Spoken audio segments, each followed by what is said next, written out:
chapter 11. Love the Lord your God and keep his requirements, his decrees, his laws, and his commands always. Remember today that your children were not the ones who saw and experienced the discipline of the Lord your God, his majesty, his mighty hand, his outstretched arm, the signs he performed and the things he did in the heart of Egypt, both to Pharaoh king of Egypt and to his whole country, what he did to the Egyptian army, to its horses and chariots, how he overwhelmed them with the waters of the Red Sea as they were pursuing you, and how the Lord brought lasting ruin on them.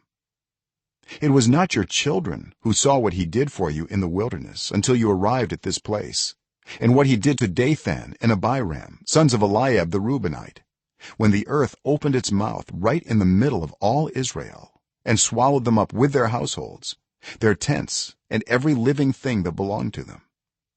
But it was your own eyes that saw all these great things the Lord has done.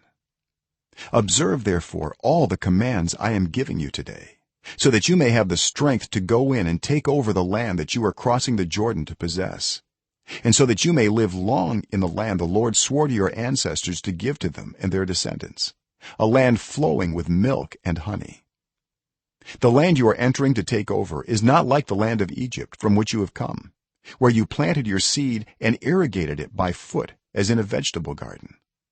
But the land you are crossing the Jordan to take possession of is a land of mountains and valleys that drinks rain from heaven.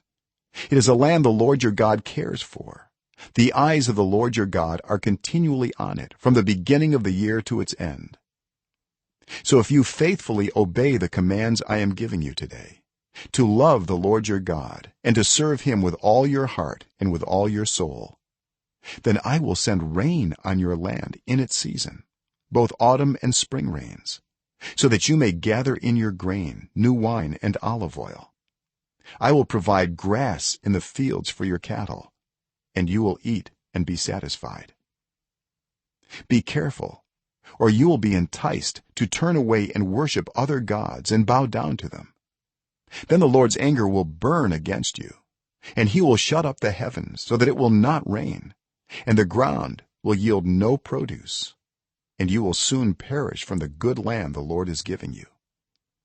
Fix these words of mine in your hearts and minds, tie them as symbols on your hands and bind them on your foreheads. Teach them to your children, talking about them when you sit at home and when you walk along the road, when you lie down and when you get up. Write them on the door frames of your houses and on your gates, so that your days and the days of your children may be many in the land the Lord swore to give your ancestors, as many as the days that the heavens are above the earth. If you carefully observe all these commands I am giving you to follow, to love the Lord your God, to walk in obedience to him, and to hold fast to him, then the Lord will drive out all these nations before you, and you will dispossess nations larger and stronger than you. Every place where you set your foot will be yours. Your territory will extend from the desert to Lebanon, and from the Euphrates River to the Mediterranean Sea. No one will be able to stand against you. The Lord your God, as he promised you, will put the terror and fear of you on the whole land wherever you go. See, I am setting before you today a blessing and a curse. The blessing, if you obey the commands of the Lord your God that I am giving you today. The curse, if you disobey the commands of the Lord your God and turn from the way that I command you today by following other gods which you have not known. When the Lord your God has brought you into the land you are entering to possess, you are to proclaim on Mount Gerizim the blessings, and on Mount Ebal the curses. As you know, these mountains are across the Jordan, westward, toward the setting sun, near the great trees of Moreh, in the territory of those Canaanites living in the Arabah in the vicinity of Gilgal.